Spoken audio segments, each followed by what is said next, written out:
So, all right, I'll start again. Hi, guys. Take two. So, happy Sunday afternoon. I know we've been missing our Sunday afternoon lives, and you've missed us so much. Actually, I know you have because I've gotten text messages from you guys. How's Troy? How's Jahida? Everybody is good. And we are exactly 5 weeks away from our trip today. I can't believe it. 5 weeks from now, Laura, we will be sitting in New York City by now. That's true. We will be at JFK, which I've never been to that airport. I've been to LaGuardia a lot. There you are. JFK. There you go. So, anyway, it's amazing. This year has flown by. We've had a lot of ups and downs and craziness to figure out, but we've done it. And so we'll get into that as our live goes, but I'm going to let everybody introduce themselves because we got some folks that everybody may or may not know. So, Butch, we're going to start with seniority, and you're it. So. Okay, I'm Butch McCabe from Panama City Beach, Florida. I have been working in HIV work for 37 years. Put on the nation's oldest and largest conference for and by people living with HIV. And that happens in Fort Walton Beach, Florida. I've been volunteer with Friends Together for many, many years, back when they used to do their family camps.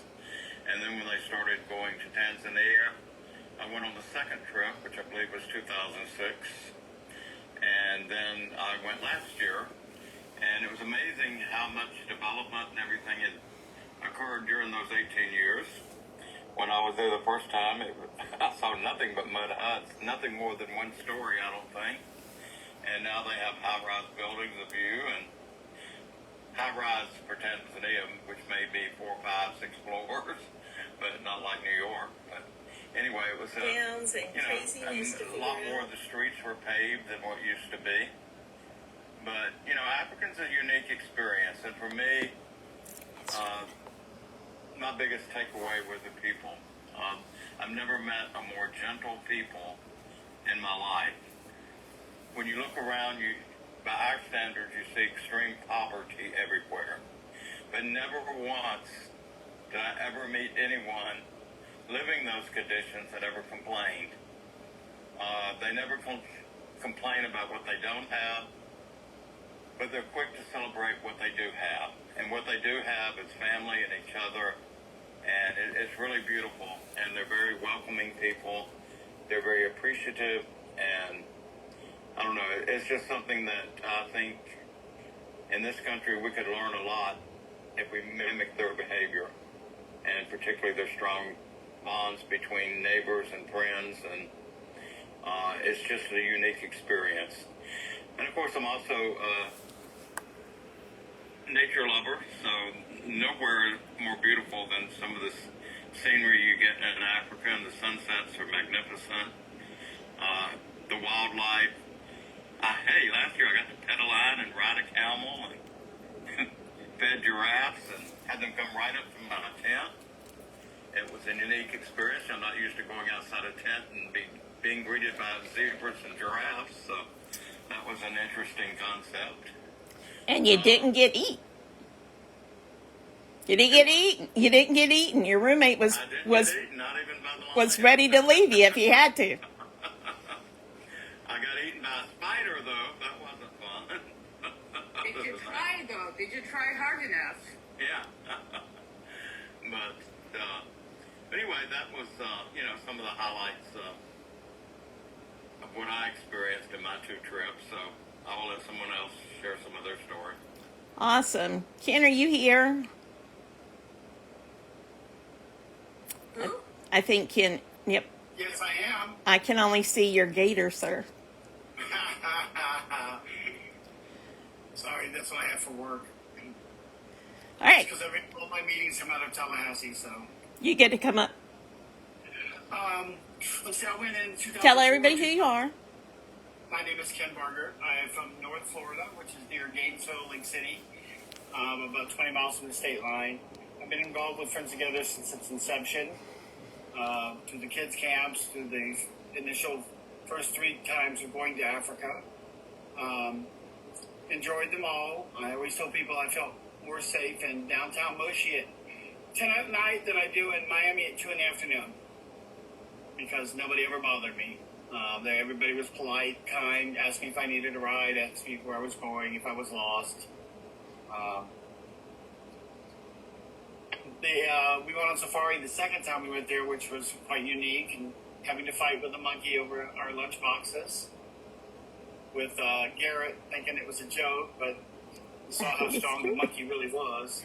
That is the only time that's ever happened. Both things happened on that trip. The monkey stole the lunch boxes, and Butch and Mark, I'm surprised you didn't share that. Butch and Mark, I was extremely sick. Now, I don't usually share this on live, and now I just said it. So I had malaria. We didn't know I had malaria. And so the guys had left me at the hotel. Ken had left me in our room alone. And we were in the hotel room next to Mark and Butch. And what were they? What came in the room? Baboons. Baboons. Their room was ransacked for food by the baboons. And I thought I was hallucinating. It was a crazy, crazy time.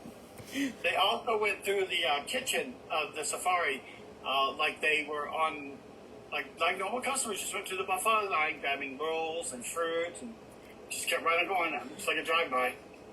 We don't stay at that place anymore. It's a fun place. They turn the lights off at 11 o'clock and you can hear all the sounds in the savannah. And let me tell you, your mind goes crazy when you hear roars and screams and yelps, and you're like, all the Tarzan movies come rolling back into your head going, uh-oh. We can't hear all that when we stay in the Serengeti at the place we stay now, too. It's just, they're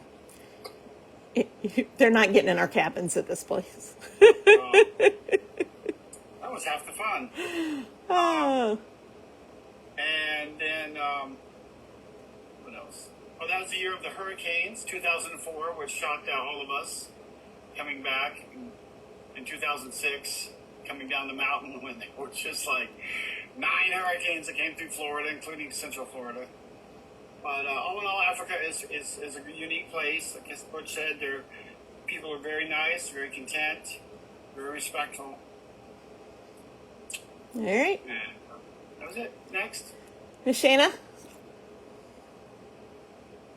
Yes, ma'am. Introduce yourself, ma'am. Shauna McCloskey. I coming to you from Arizona. I like to go to Africa to cool down. It's true. Yes, it is summertime. It's so much nicer to be in Africa. But to kind of piggyback on what Butch said, the people are phenomenal. So my husband and I, we traveled the world pretty much, been everywhere. And every time you go somewhere, you always wonder, will I come back to this place? I think I can put my hand to heart and honestly say Africa is one place that if I don't go anywhere else, not even to my home country, I will go to Africa any day, anytime.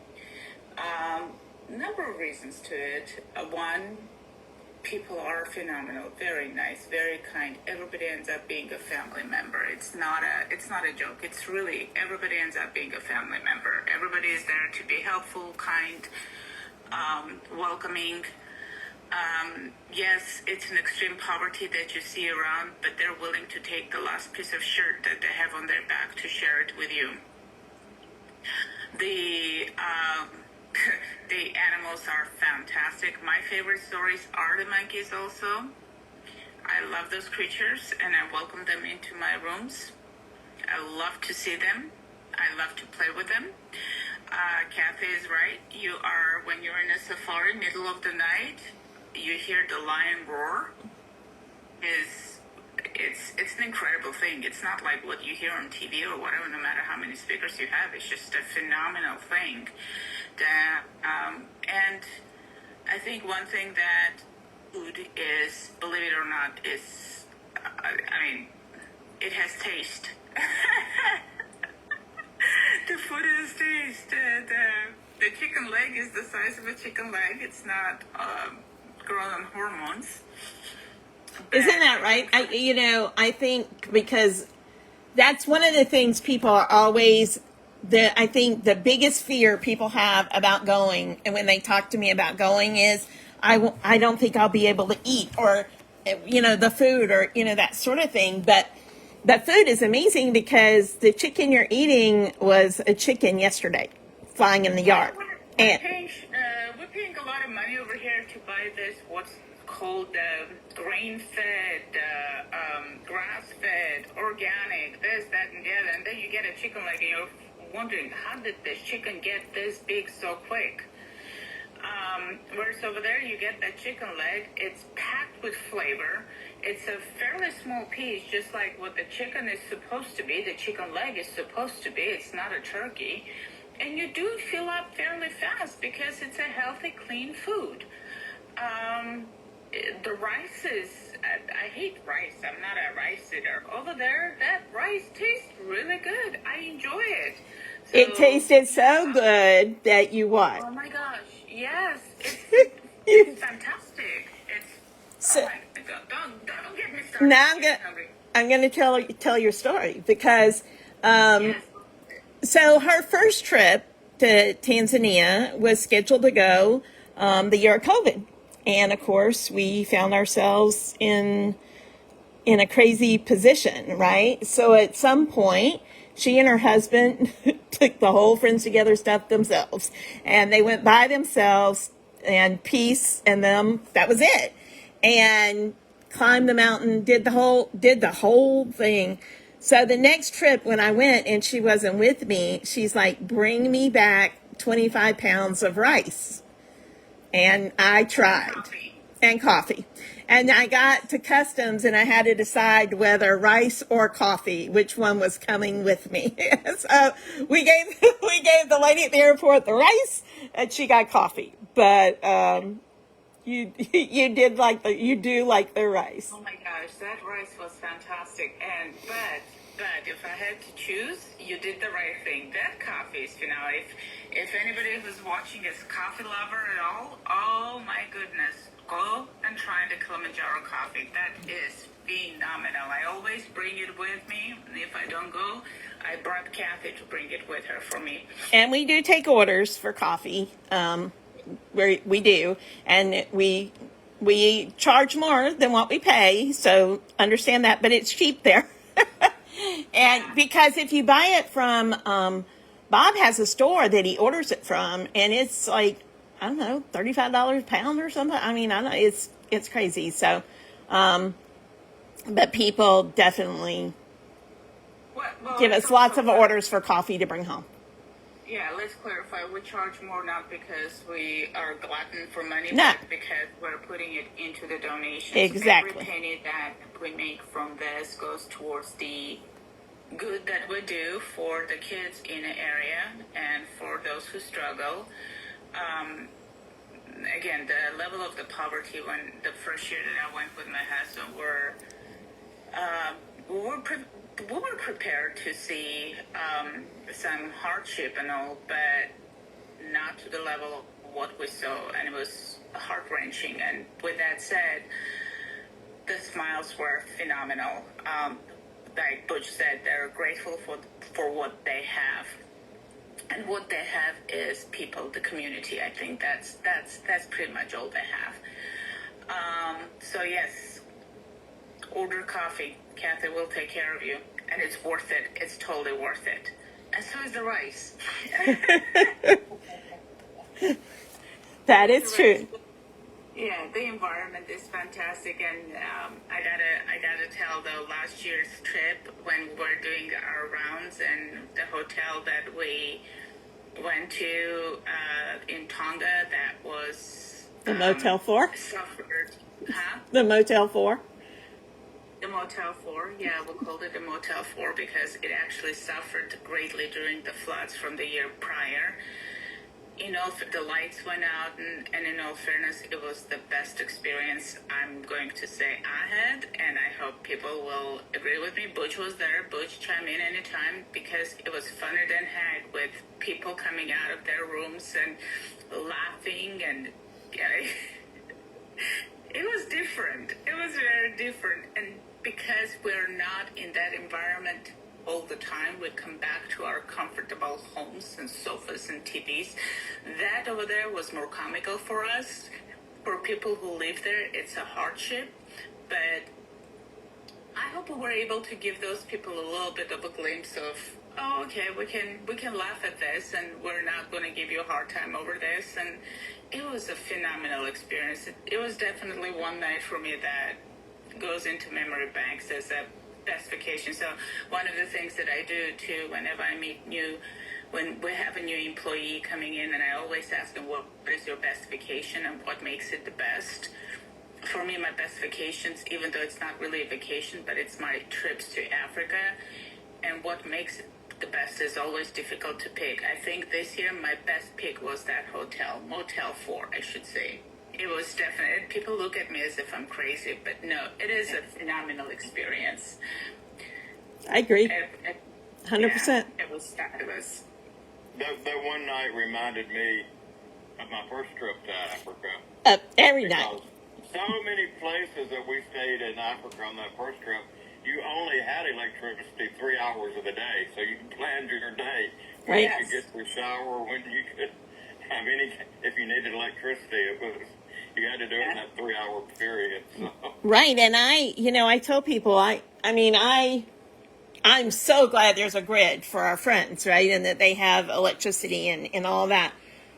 But I miss the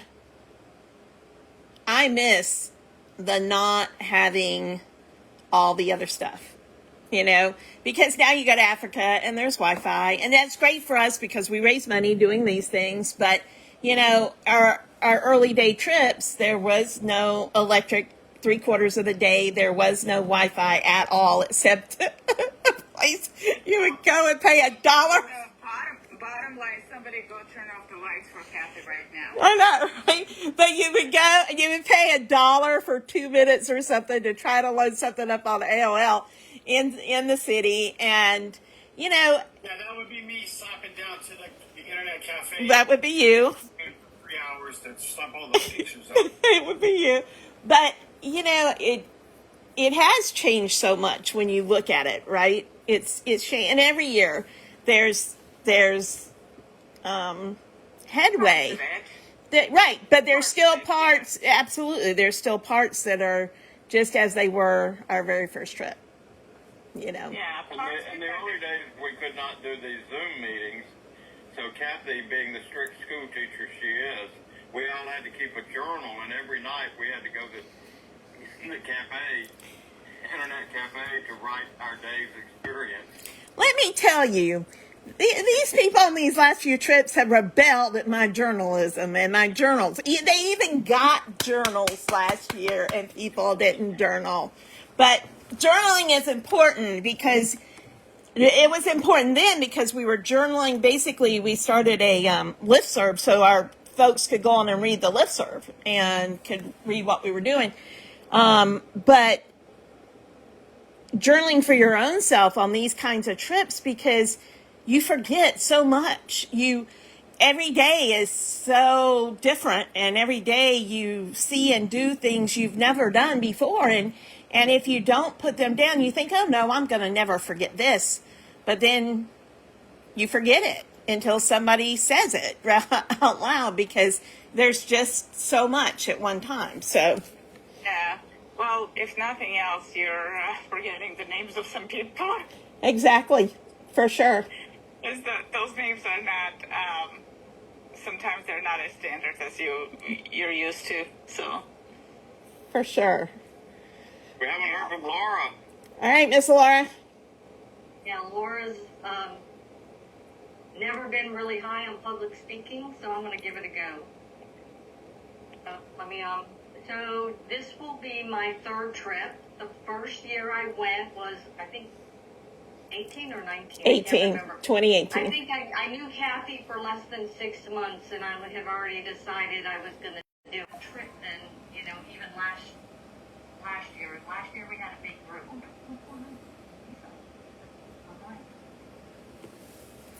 Hold on a second. I got to be right back. Okay. Go ahead, Mark. We'll let you go. Me, Mark? You, Mark. All right. Well, I was waiting to hear what Laura said. So I'm Mark Davis. I live in Atlanta, Georgia.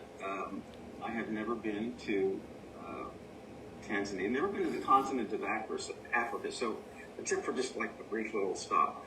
But I'm doing this for two reasons. Number one, because I believe in the effort and the work that they're doing. I worked in HIV in Florida for about a dozen years, I guess, going back into the early 90s, starting, and then retired from the CDC. So I stayed in public health for about 30 years. But my other reason is because Africa is the only continent I haven't been to yet. I've been to all the other six.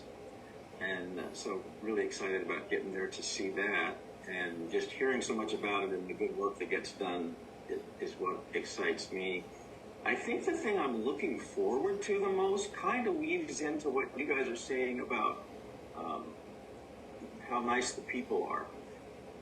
Over here, you do something for somebody, and it's like, oh yeah, they'll probably say thank you, something like that. But in 5 minutes, they get forgotten, and you don't really get that sense that they appreciate the sacrifice you made, or the effort you took, or whatever it was you did to provide something for them. And I don't mean to make that sound selfish, but I'm just really looking forward to doing something for somebody where they are really going to appreciate it, but also really need it, and it will benefit their lives, and they're not going to forget it. And that's all, not just because we're the ones that are going, but that's because of all the people that are supporting the effort, all the people that donate, all the people that pray, all the people that, support us in whatever way they can. So we all sort of get to have that feedback benefit. And, I want to see Mount Kilimanjaro, but I want to see people's faces too. And to sort of to tie into the journaling thing, I have traveled a lot. And so I don't quite journal, but I can show you in my notes page on my phone, just for a lot of trips, I'll put down those names, to Shauna's point. And when I see the name, I'll remember, oh yeah, that. Or I'll put down just a little phrase or something or a place. So I've got tons of notes like that, and they are fun, especially to share with people that I traveled with. So, do you remember whatever it was? And it's just always great to be able to do that. So I'm really looking forward to it.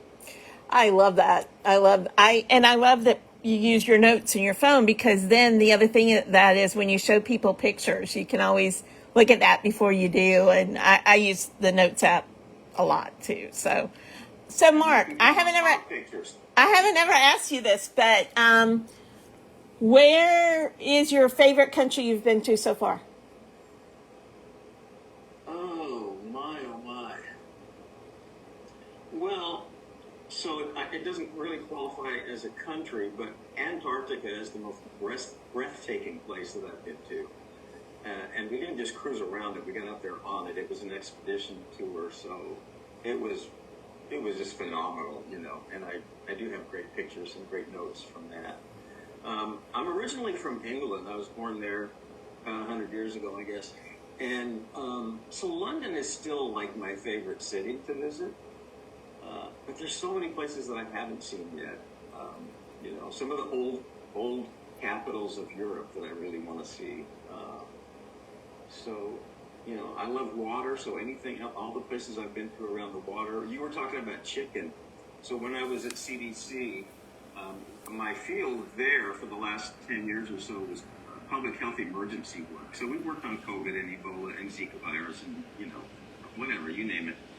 And I had a fairly senior position, so I was able to travel a lot with the job. And we went out to the Federated States of Micronesia in the Pacific. We went through Hawaii, went through Guam, and then we went out to, it's just called FSN.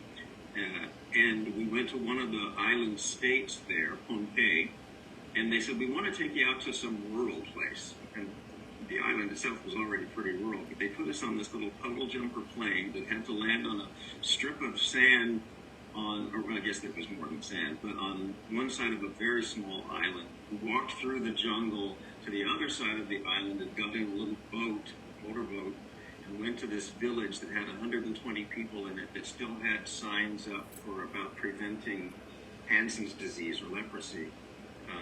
And they were so happy to see us. And there was about half a dozen of us, I guess. And they said, well, we'll fix lunch. And all of a sudden, there were a lot less squawking chickens running around. They got them and we ate them. And it was great. So I'm prepared for that. Awesome. Awesome. All right, Miss Laura, you're back.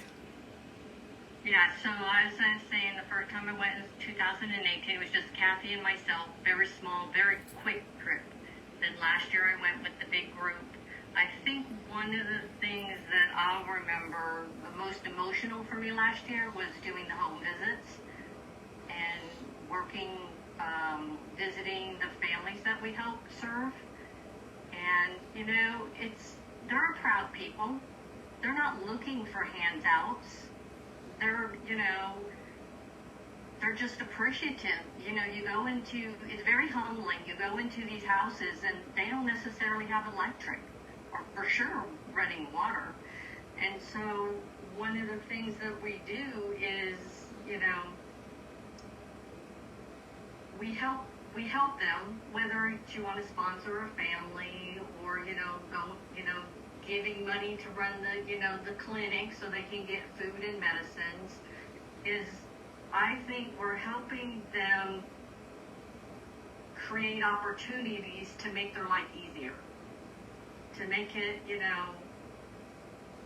easier for them. If they don't have to worry about this, they can focus on something else. I know last year I gave money for the microloans. They just don't hand out money and say, hey, go and do whatever it is you want to do. Is they really believe in doing the microloans. And Nee, who works with them, she keeps track. She gives them education on how to run a business. So I thought that was pretty exciting. But it was very emotional because then you see just how lucky you are To be born where you were. They are. And they are. They're the most nice and friendly people that there are. Customer service, you don't know customer service until you get customer service from the people in Tanzania. That is what customer service should be. That is for sure. So, Tashoy always says it's a hand up, not a handout. And right. And it absolutely is with everything we do. I tell this story sometimes about, my late husband was, did a lot of mission kind of work in his life. And I grew up, the daughter of a Methodist minister. So we both have been around, work in other places and that sort of thing. But part of what drew us so strongly to staying and doing our work in Tanzania, well, there was lots of reasons, but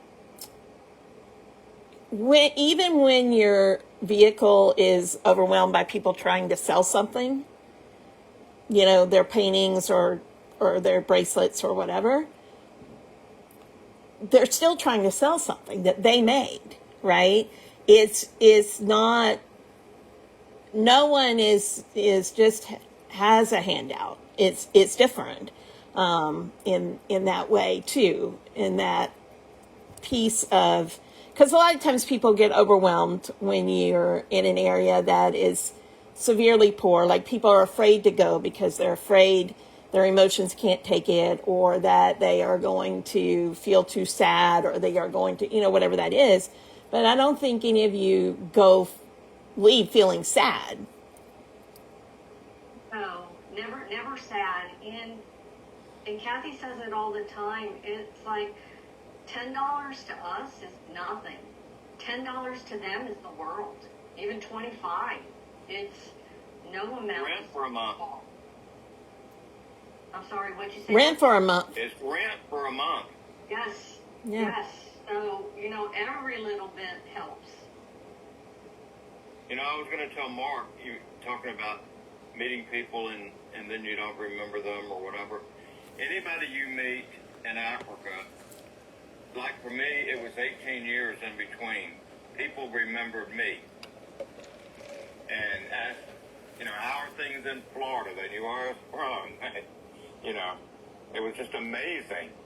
Well, you're much more unforgettable than I am. No, that's it. Anybody that's been, they do remember you. Well, and there is a reason for that, because where we stay has thousands of people that come in and out.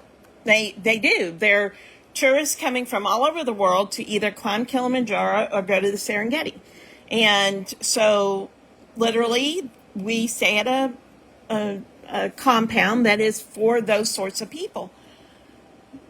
People come all the time and make promises, oh, I'm coming back, or we're going to build a school, or, we're going to whatever, because while they're there, they get moved. But they come home and real life happens and they don't come back, right? And they don't follow through, or, whatever happens. And what they know is that from that very first trip in 2004, we followed through. And so they are going to remember you, and not saying they don't remember other people, because they do, because there are other groups like ours, the Water Climb folks. And, there are 3 or 4 other groups that come and have come for years and do the things. But that goes along with their gratitude. Like, they don't forget who you are. They remember your name. They remember, what you're from Florida. I mean, that's, those sort of things. And I think it's amazing. They have a lot, like she was saying, there's a lot of tourists. They see tourists as tourists, but they see us as family. Yeah, I would jump in on that, and I would say that one thing for sure, they're very literal over there, and they do remember you. And if you tell them, see you later, for example, it does not mean what it is over here. It's not a perfunctory thing. It definitely is expected to see you later. Yeah, they are very literal. They haven't, I don't know how to soften this, or should I even try to soften this, but they haven't lost their humanity in the everyday being political or politically correct, or proper, or whatever it is. They haven't lost their soul to things, I Right. should say. Yeah. Go ahead. No, I was just going to say, I've only been twice, but I think that you will always remember your first time as probably going to be the most emotional. The first trip, I was not prepared for so many orphans. The kids walking down the street just cling to you. They have no parents. They have no family. They have a 12-year-old maybe had a household for 6 younger brothers and sisters living on the streets. And they just look at you with big brown eyes, and they sort of fight for your attention. And it just, you want to take them all home. Or stealing the kisses from you, right? Yeah. That's so cute. But, it's just so touching and emotional. And then healthcare has improved a lot. It's still got a long ways to go. But on that first trip, there was no medication. There was nothing for somebody with AIDS. Hospitals wouldn't take them. I'll never forget visiting this lady in a mud hut. If it wasn't for the women's group, she would have no care whatsoever. She was in such excruciating pain. She couldn't even stand a bed sheet to touch her, but yet nobody would take her in and take care of her except there again, it speaks to the family. Everybody over there considers everybody family, and that was the other thing. And one more emotional thing. That was also the trip that Garrett climbed. Really? Yeah. The first And time. spread Steve's ashes. Sorry. Nope. Don't get emotional about that. I asked him to be on today, but he couldn't. It's been 20 years since that trip, and 20 years since Steve died last month. And, I was working on doing the price out for the education day last night with Nee and Peace, and Peace said, "What do you think Steve would say about this?" And that's exactly what he would say. He'd be bawling like Butch.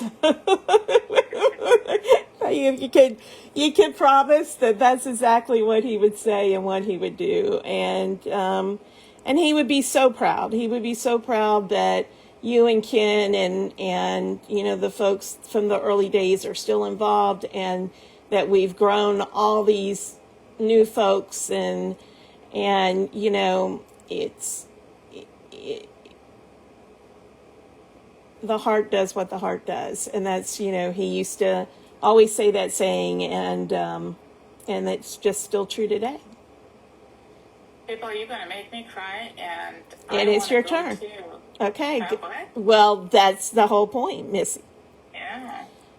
Get on. Are you going to make it so we can see you? Am I gonna make it? No. Oh, are you crying or Missy crying? I thought Missy was crying. Do you want me to give you a heart attack again? Yes, I want you just to show up and scare me to death. Boom. I could do that. That's what I'm good for.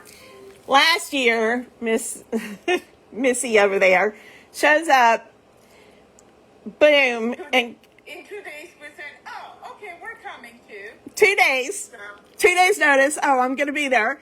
And then, she gets there. I need to climb the 2 mountain. days only. I- It's like a long weekend. Right, a long weekend. And she's like, I need to climb the mountain for a day. And I'm like, you got nothing to climb the mountain. But I'd be damned if she didn't. And if she didn't raise a good bit of money doing it, did you? Yeah, we did raise $3,000, or no, we raised $1,500, and Bob matched it. That he will match whatever we raise if I make it to the third camp in a day. So since we surpassed the third camp as well and raised $1,500, he matched it, and we ended up with $3,000, which, for those who don't still know, that's a lot of money for those kiddos in schools. It's a lot of money. How much do we? So per kid, we do what, $25 per kid? For school supplies a year, yeah. And $25 for and $20 for a kit for pads. $20. Okay, yeah, per Yep. kid. Yeah, so that put that together. I mean, $3,000 that sponsors a lot of kids. Yep. Which means a lot to us. So one thing that I would suggest you cover, Kathy, for some people that may be wondering why Africa, Oh, why Tanzania. that's a good question. So that's a fair question, and it is a question that I do often get. People say, well, why aren't you doing stuff here? First off, you should know we do stuff here. we always have done stuff here. We still do plenty here. So those of you that say, well, I don't want to donate to another country, don't worry, you can donate to our programs here as well. However, what happened was in 2003, Stephen, who was a volunteer for Friends Together, was volunteering for Stephen Gray was volunteering for a large mountain climb to raise money for Golisano Children's Hospital.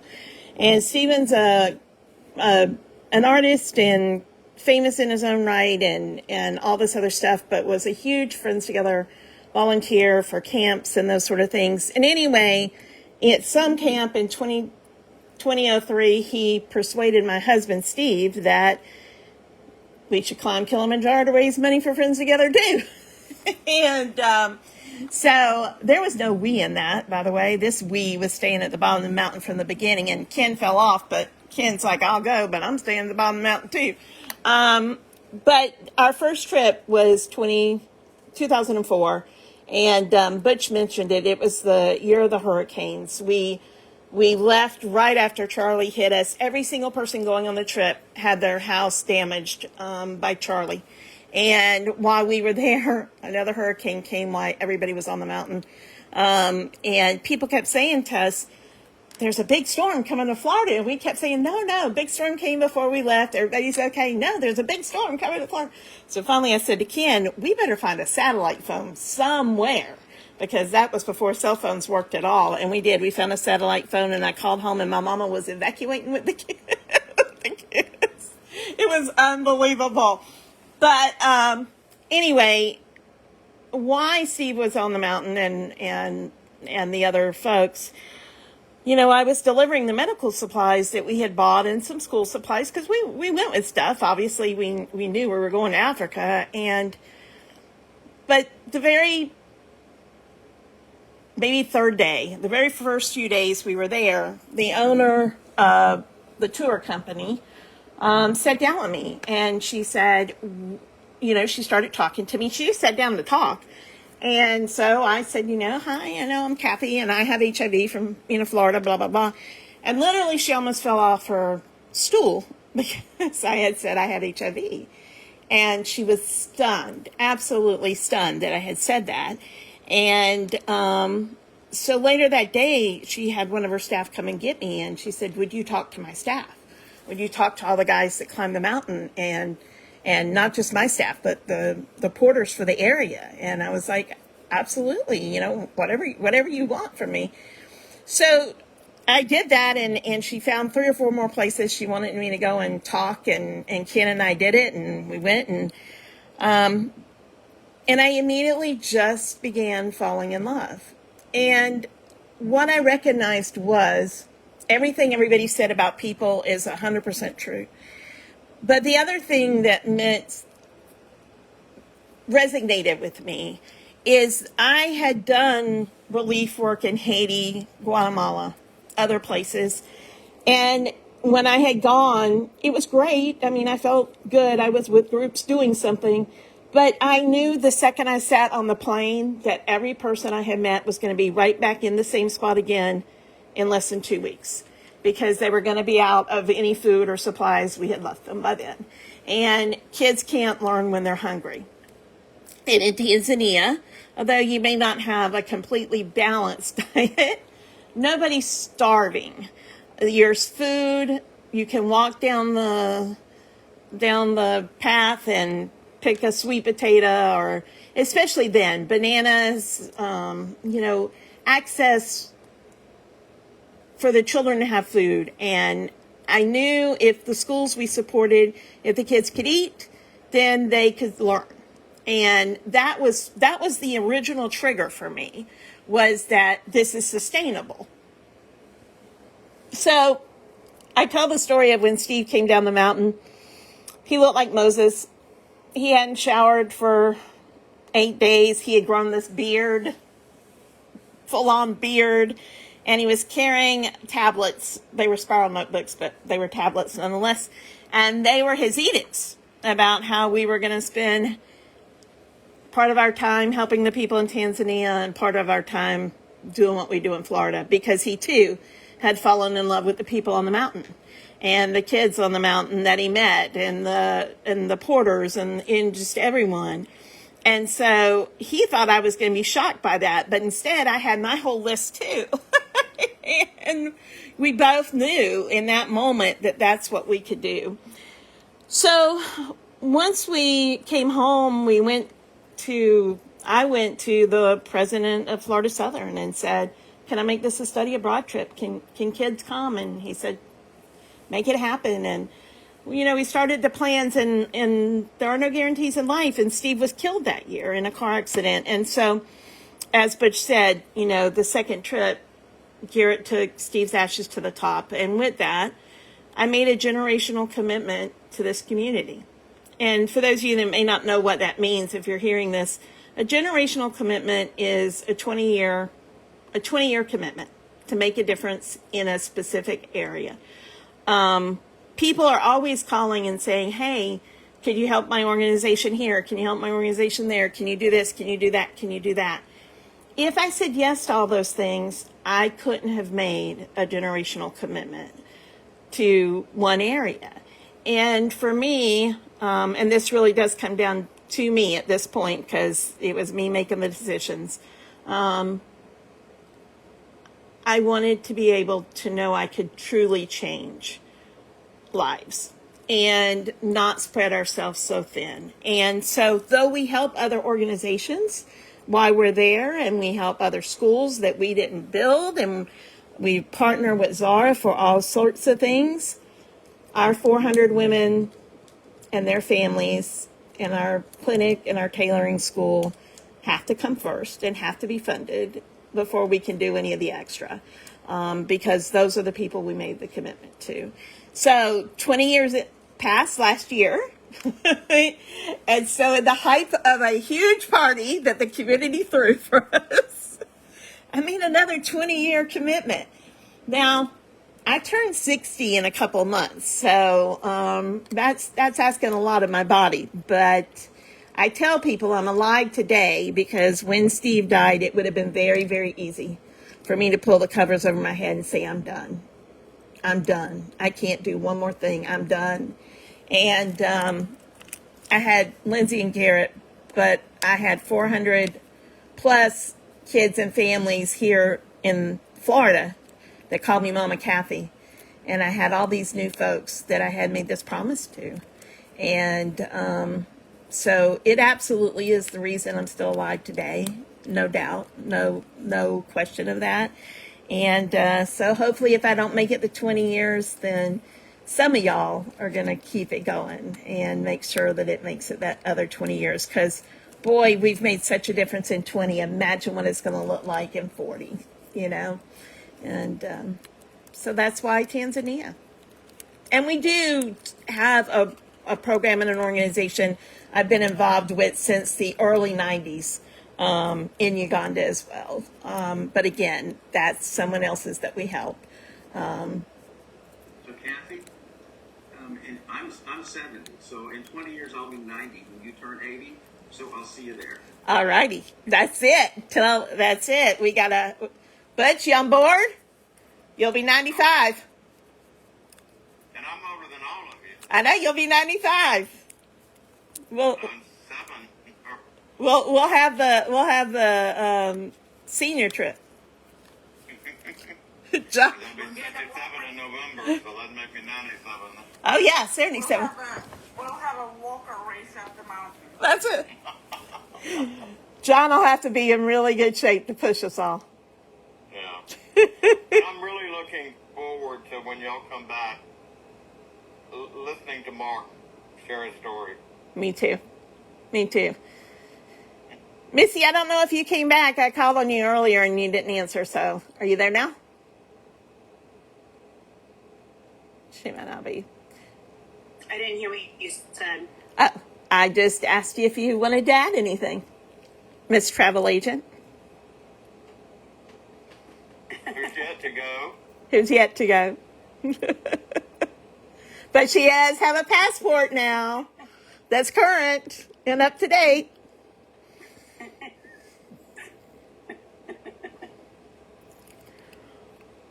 My name is Melissa Tyson, and I have known Kathy for 35 plus years. Oh, wait. Since high school. Yeah. Anyway,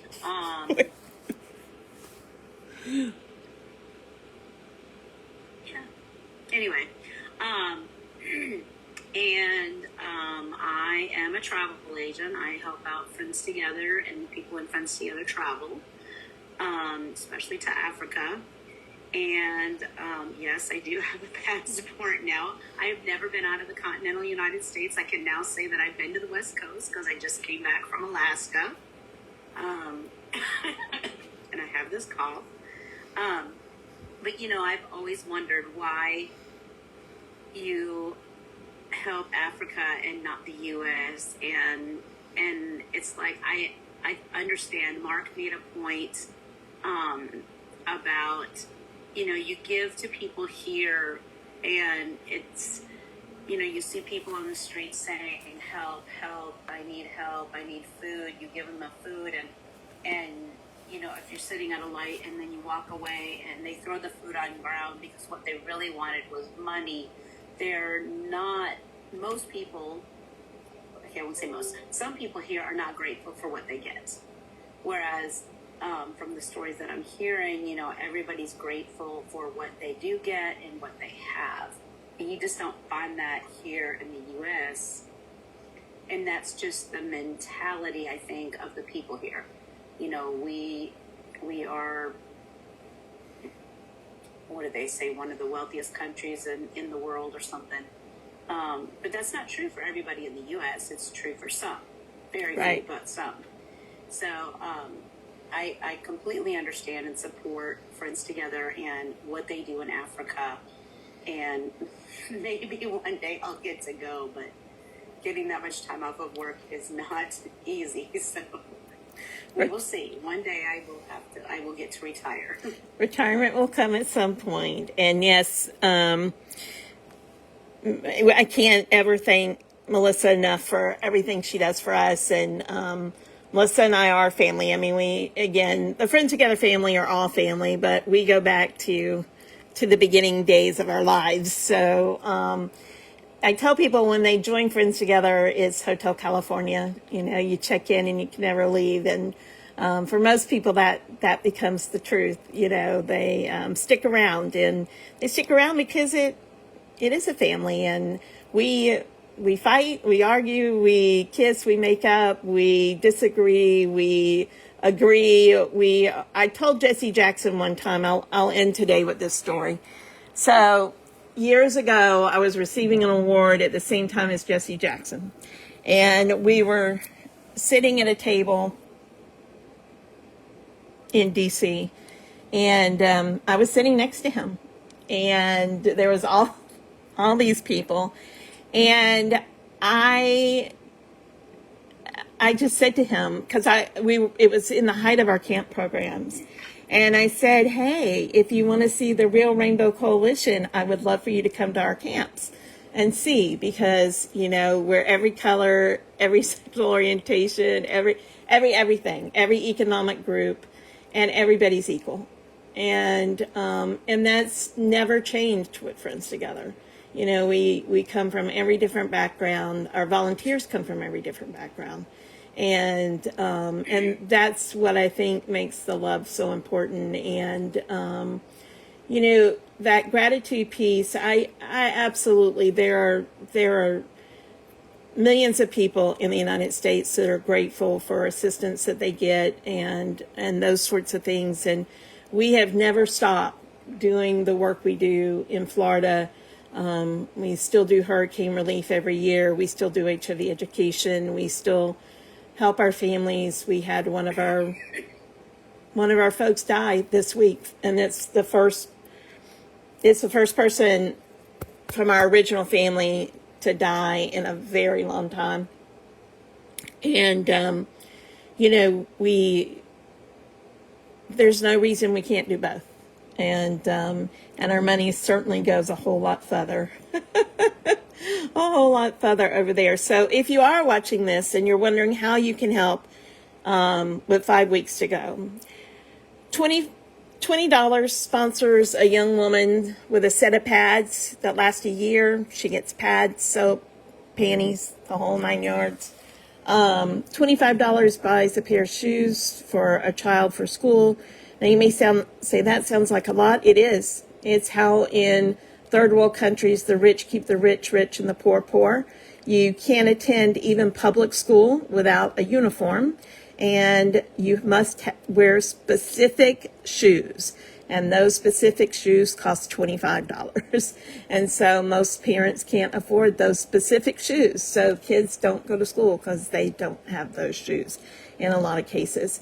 And in our case, we buy those shoes. We have them made by inmates in the jail. So again, everything we do, we try to make it a full circle, right? So sponsoring food pantry for a month is $150. Sponsoring clinic for a month is $500. $20 checks go a long way. So if you'd like to help out and you've watched this, I will put the donation information in the comments if somebody hasn't already done that. And your well wishes are always needed and welcomed. Safe travel journeys are always needed and welcome.